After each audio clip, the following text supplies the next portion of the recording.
ಹರೇ ಕೃಷ್ಣ. ಒಬ್ಬ ವೃದ್ಧ ವ್ಯಕ್ತಿಯ ಮನೆಯ ಸಮೀಪದಲ್ಲಿ ಶ್ರೀ ವಾಸುದೇವನ ಮಂದಿರವಿರುತ್ತದೆ. ಆಗ ಅಲ್ಲಿಂದ ಪ್ರತಿನಿತ್ಯ ದೇವರ ನಾಮಗಳು ಕೇಳಿ ಬರುತ್ತಿರುತ್ತವೆ. ಆಗ ಆ ವ್ಯಕ್ತಿ ಪ್ರತಿನಿತ್ಯವೂ ಹೀಗೆ ಹೇಳುತ್ತಿರುತ್ತಾನೆ, ಇದೇನಿದು, ಪ್ರತಿನಿತ್ಯವೂ ಒಂದೇ ರಾಗದಲ್ಲಿ ಹಾಡುತ್ತಿರುತ್ತದೆ, ಇದನ್ನು ಕೇಳಿಸಿಕೊಳ್ಳಲು ತುಂಬ ಬೋರ್ ಆಗುತ್ತದೆ, ಬೇಸರವಾಗುತ್ತದೆ ಎಂದು ಹೇಳುತ್ತಾನೆ. ಅದೇ ಮನೆಯಲ್ಲಿದ್ದ ಒಂದು ಪುಟ್ಟ ಬಾಲಕಿ ತನ್ನ ತಾತಾಶ್ರೀಯ ಮುಂದೆ ಬಂದು ನಿಂತು ಹೇಳುತ್ತಾಳೆ, ತಾತಾಶ್ರೀ, ನಿಮಗೆ ಇದನ್ನು ಕೇಳಿಸಿಕೊಳ್ಳಲು ಅಷ್ಟು ಕಷ್ಟವಾಗುತ್ತಿದೆಯೇ? ಹಾಗಾದರೆ ನನ್ನ ಈ ಪ್ರಶ್ನೆಗೆ ಉತ್ತರ ನೀಡಿ. ನಿಮಗೆ ಭಗವಂತನ ನಾಮವು ಕೇಳಿಸುತ್ತಿದೆ ಎಂದರೆ ನೀವು ಯಾವ ಶಕ್ತಿಯಿಂದ ಅದನ್ನು ಕೇಳಿಸಿಕೊಳ್ಳುತ್ತಿದ್ದೀರಿ ಎಂದು.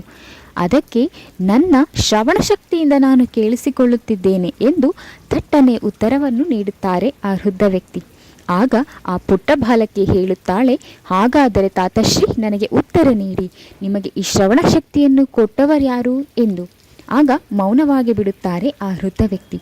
ಆಗ ಪುಟ್ಟ ಬಾಲಕಿ ಹೇಳುತ್ತಾಳೆ, ನಮಗೆ ಶ್ರವಣ ಶಕ್ತಿಯನ್ನು ಕೊಟ್ಟ ಭಗವಂತನ ನಾಮವನ್ನೇ ಕೇಳಿಸಿಕೊಳ್ಳಲಾಗದೆ ಹೋದರೆ ನಮಗೆ ಈ ಶ್ರವಣ ಶಕ್ತಿಯ ಅವಶ್ಯಕತೆ ಏನಿದೆ ಅಲ್ಲವ ತಾತಶ್ರೀ ಎಂದು ಯೋಚನೆ ಮಾಡಿ. ನಾವು ಮನುಷ್ಯರು ಸರ್ವಸ್ವವನ್ನು ಕೊಟ್ಟ ಭಗವಂತನಿಗೆ ಕೃತಜ್ಞತೆಯನ್ನು ಒಪ್ಪಿಸುವುದಿರಲಿ. ಅವನ ನಾಮವನ್ನು ಕೇಳಲು ನಮಗೆ ಸಮಯವಿರುವುದಿಲ್ಲ. ಆದರೆ ಬೇಡವಾದದ್ದನ್ನು ನೋಡಲು, ಬೇಡವಾದದ್ದನ್ನು ಮಾಡಲು ಸಮಯವಿರುತ್ತದೆ. ಆದರೆ ನಾವೇನೇ ಮಾಡುತ್ತಿದ್ದರೂ ಭಗವಂತ ಮಾತ್ರ ನಮಗೆಲ್ಲವನ್ನು ನೀಡುತ್ತಲೇ ಇರುತ್ತಾನೆ. ಒಮ್ಮೆ ಮಳೆ ನಿಲ್ಲಿಸುವುದಿಲ್ಲ, ಅಥವಾ ಗಾಳಿಯನ್ನು ತಡೆ ಹಿಡಿಯುವುದಿಲ್ಲ, ಅಥವಾ ಜಲವೇ ಇಲ್ಲದಂತೆ ಮಾಡುವುದಿಲ್ಲ.